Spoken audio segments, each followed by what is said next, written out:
Good morning students.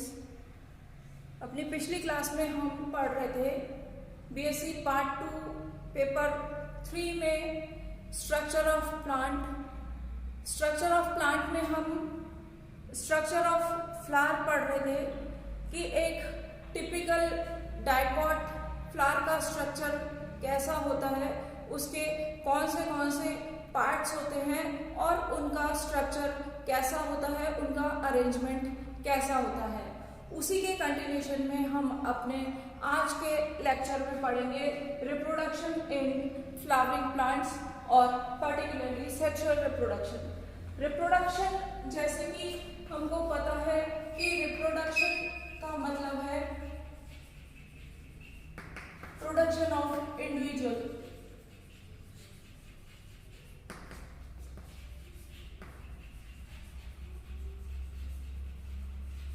ऐसे individual का निर्माण करना जो टोटली अपने पेरेंट्स के जैसे होते हैं वो कहलाता है रिप्रोडक्शन। रिप्रोडक्शन का मतलब है पेरेंट्स जैसे नए प्रोजेनीज का बनना। जैसा कि हमको पता है कि each and every living organism, जो भी सारे समस्त सजीव हैं संसार में, उनकी एक अपनी निश्चित आयु होती है। उस आयु तक पहुंचने के बाद वो परिपक्वता प्राप्त करके और वो जो है खत्म हो जाते हैं, उनकी जो है वो डेथ हो जाती है। इसलिए रिप्रोडक्शन का होना बहुत आवश्यक है। ये जो रिप्रोडक्शन है, ये रिप्रोडक्शन दो तरह का होता है, asexual reproduction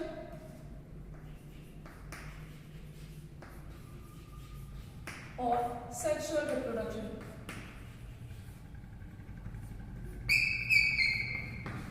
asexual reproduction plant के एसेक्सुअल पार्ट से होता है। जैसा कि हमने पढ़ा कि जब रिप्रोडक्शन में कोई गैमीट फॉर्मेशन नहीं होता लोअर ऑर्गेनिज्म में, तब वो जो है रिप्रोडक्शन वो कहलाता है एसेक्सुअल रिप्रोडक्शन।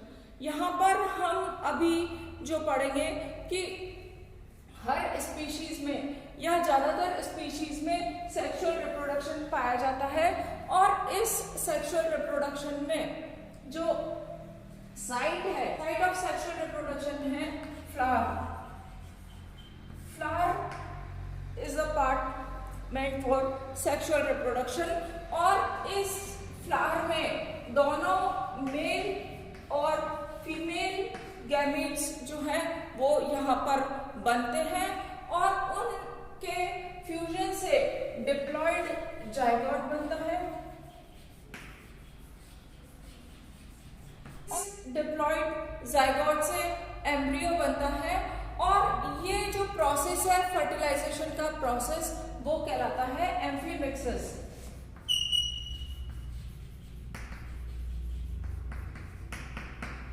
तो यहाँ पर सेक्सुअल रिप्रोडक्शन में मेल और फीमेल गैमीट्स बनते हैं।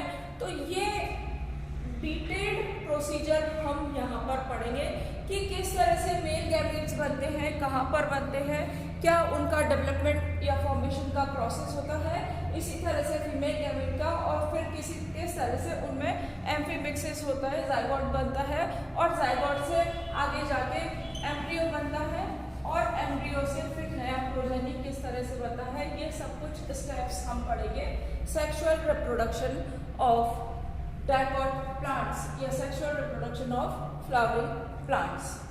सबसे पहले हम पढ़ेंगे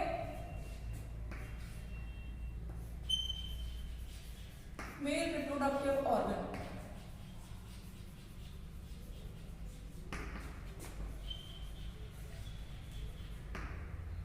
मेल रिप्रोडक्टिव ऑर्गन एंथर है। हमने जब स्ट्रक्चर पढ़ा था फ्लावर का, तब हमने पढ़ा था कि फ्लावर जो है वो 4 तरह के वॉल्स से मिलके बना हुआ होता है, कैलिक्स, करोला, एंड्रोशियम और गाइनोशियम। हमने ये भी पढ़ा कि कैलिक्स और करोला उसके एक्सेसरी वॉल्स होते हैं जो कि स्वयं रिप्रोडक्शन में पार्टिसिपेट नहीं करते हैं लेकिन उनकी हेल्प करते हैं, जबकि एंड्रोशियम जो है वो मेल रिप्रोडक्टिव ऑर्गन है जिसकी एक यूनिट एंथर है।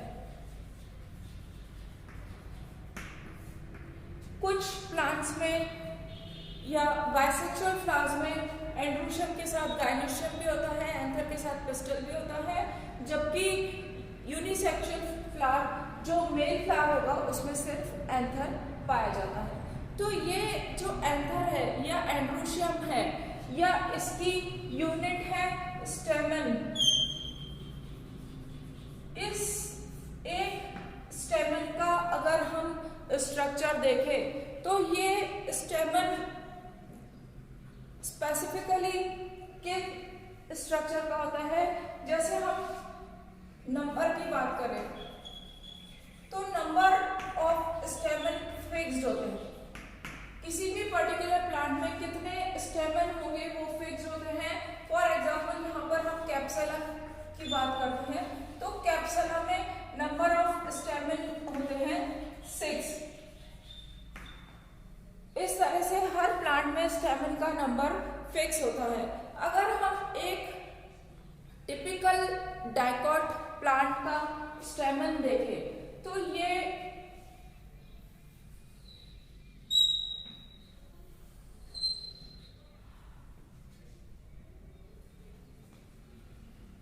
एक टिपिकल डाइकॉट प्लांट का स्टेमन है।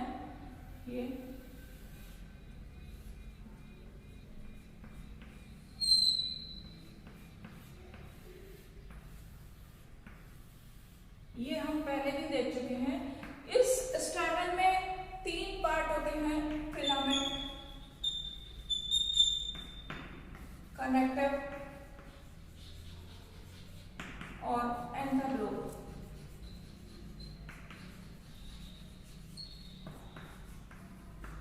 ये है फिलामेंट।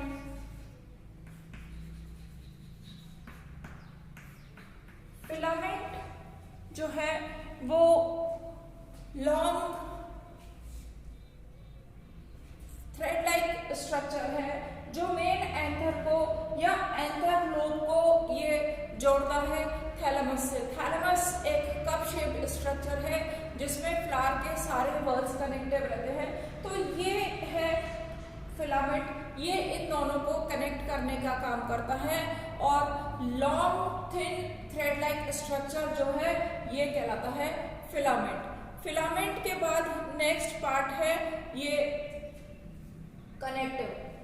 कनेक्टिव ये पार्ट है, कनेक्टिव ये वाला पार्ट जो कि एंथर लोब को फिलामेंट से कनेक्ट करने का काम करता है, ये कहलाता है कनेक्टिव।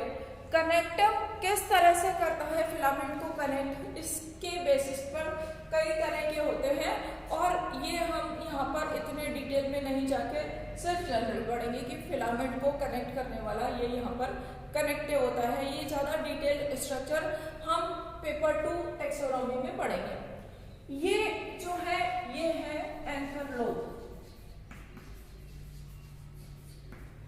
एंथर लोब जो है जहां पर फिलामेंट और कनेक्टिव के बाद ये एंथर लोब है। एंथर लोब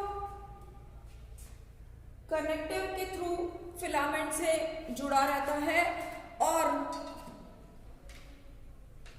हर एंथर एक बायलोब स्ट्रक्चर है जिसमें कि 2 लोब पाए जाते हैं और हर लोब में 2 चैम्बर्स होते हैं जिनको कि पॉलन सेल्स कहते हैं। तो ये जो एंथर है ये बाइलोब भी हो सकते हैं, 2 लोब्स भी हो सकते हैं और यूनिलोब भी हो सकते हैं। अगर ये बाइलोब होंगे तो इसमें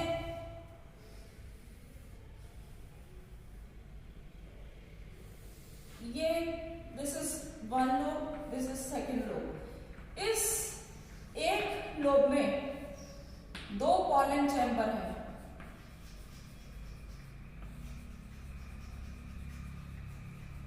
इस तरह से हमारे पास यहाँ पर अगर ये बाइलोब एंथर है तो 4 पॉलन चैम्बर होंगे और सिंगल लोब या यूनिलोब एंथर है तो 2 पॉलन चैम्बर होंगे। इन पॉलन चैम्बर में पॉलन ग्रेन का डेवलपमेंट होता है जो कि आगे जाके फर्टिलाइजेशन में पार्टिसिपेट करते हैं। तो बाइलोब पॉलन ग्रेन टेट्रास्पोरेंजिएट होते हैं, ये है टेट्रास्पोरेंजिएट। स्पोरेंजिएट।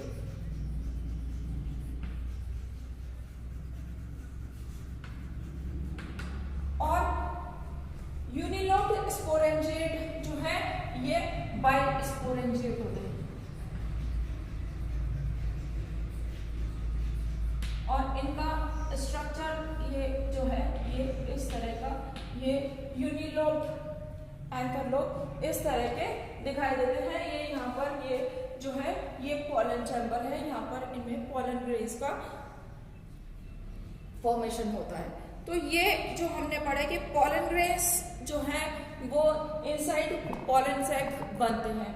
अब हम पढ़ेंगे कि किस तरह से इन एंथरलोब का और इन एंथरलोब के अंदर पॉलन ग्रेन्स का डेवलपमेंट और मैच्योरेशन होता है।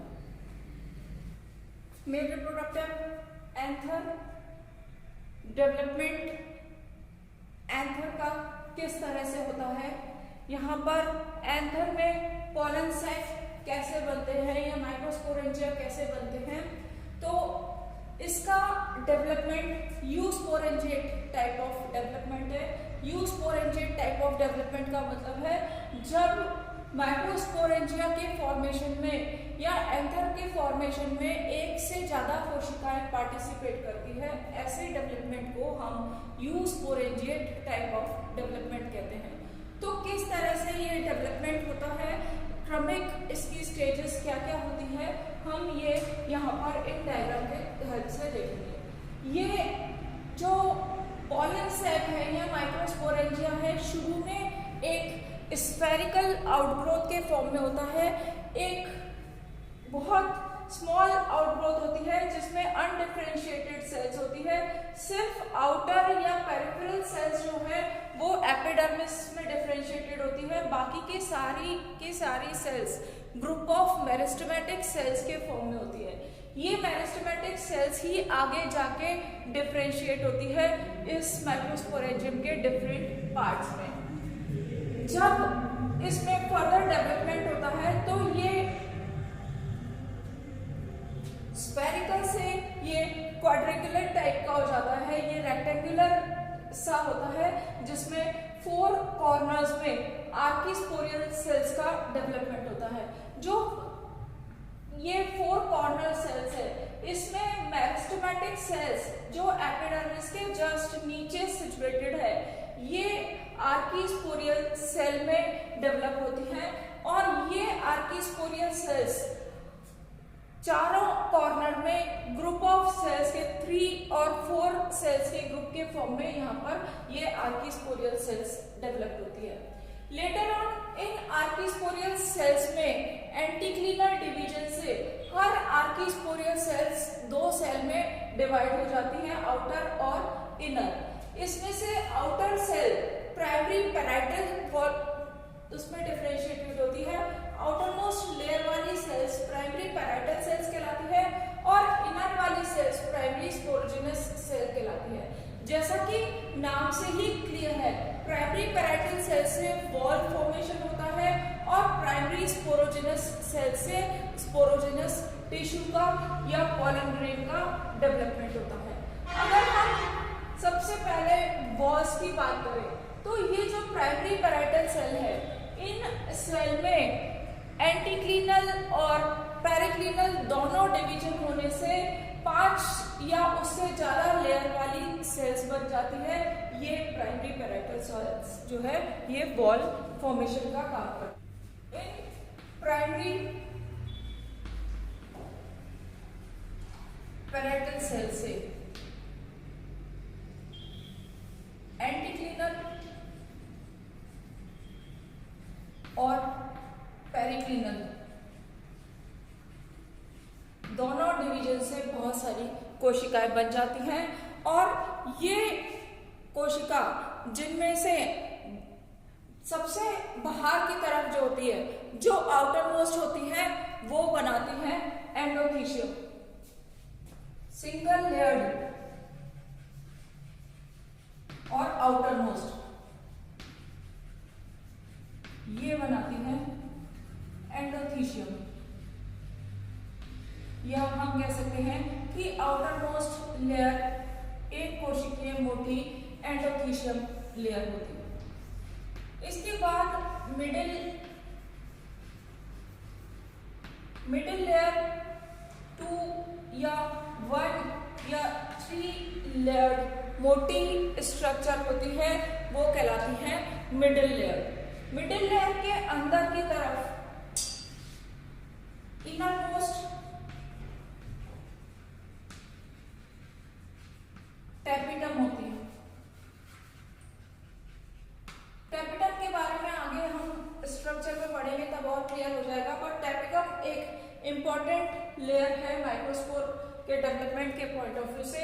ये टैपिटम को न्यूट्रिशियस प्रोवाइडिंग लेयर भी कहते हैं, क्योंकि ये डेवलपिंग माइक्रोस्पोर को जो पोषण प्रदान करने का काम करती है, उसको डेवलपमेंट में हेल्प करती है और खुद डिजेनरेट होती जाती है। तो ये इनर मोस्ट सबसे इम्पॉर्टेंट लेयर है टैपिटम।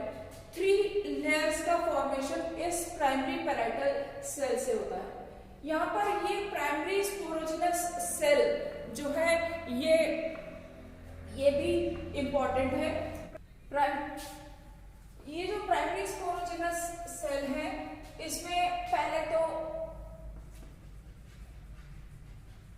सिंपल माइटोसिस डिवीजन होता है और इनसे बहुत सारी सेल्स बनती हैं। इन सेल्स को कहते हैं स्पोरोजिनस सेल।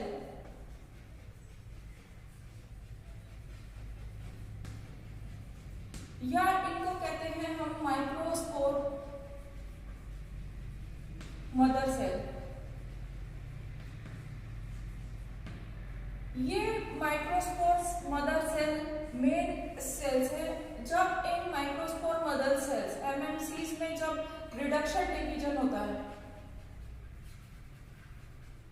रिडक्शन डिवीजन का मतलब है मियोसिस जब इन कोशिका में होता है, अर्धसूत्री विभाजन, तो एक माइक्रोस्पोर मदर सेल से 4 माइक्रोस्पोर बनते। ये 4 माइक्रोस्पोर आपस में अटैच होते हैं, जुड़े रहते हैं, टेट्राहेड्रल की फॉर्म में होते हैं। इनका अरेंजमेंट हम बाद में पढ़ेंगे, बट ये जो 4 माइक्रोस्पोर है ये आपस में ये टेट्राहेड्रल या दूसरे अरेंजमेंट से जुड़े हुए रहते हैं और ये अटैचमेंट कैलोस प्रोटीन के कारण होता है। इनमें कैलोस प्रोटीन होती है जो इनको आपस में जोड़े रखने का काम करती है। जैसे जैसे ये परिपक्व होते हैं तब ये कैलोस एंजाइम का भक्षण जो है अबिश बॉडीज के द्वारा किया जाता है और ये जो माइक्रोस्पोर है सेपरेट हो जाते हैं। जब ये माइक्रोस्पोर सेपरेट हो जाते हैं तब ये कहलाते हैं पॉलन ग्रेन। माइक्रोस्पोर से पॉलन ग्रेन के फॉर्मेशन का जो काम है वो बहुत इम्पोर्टेंट है। इस काम में इससे बनने वाली 3rd लेयर जिसको टैपिटम कहते हैं, वो टैपिटम का इम्पोर्टेंट रोल है। टैपिटम हमने जैसा कि पहले बताया कि टैपिटम एक न्यूट्रिटिव लेयर है, वो डेवलपिंग माइक्रोस्पोर को न्यूट्रिशन प्रोवाइड करती है, खुद डिजेनरेट हो जाती है। लेकिन यही टैपिटम डिजेनरेट होने से पहले अबिश बॉडीज का निर्माण करती है। वो अबिश बॉडी स्पोरोपोलिनिन का निर्माण करती है।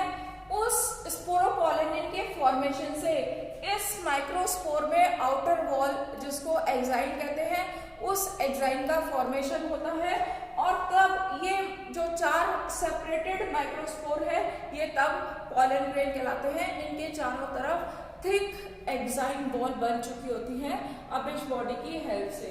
तो ये था development of male reproductive organ या पॉलन सेक या माइक्रोस्पोरेंजिया, किस तरह से माइक्रोस्पोरेंजिया या पॉलन ग्रेन का डेवलपमेंट होता है। Thank you.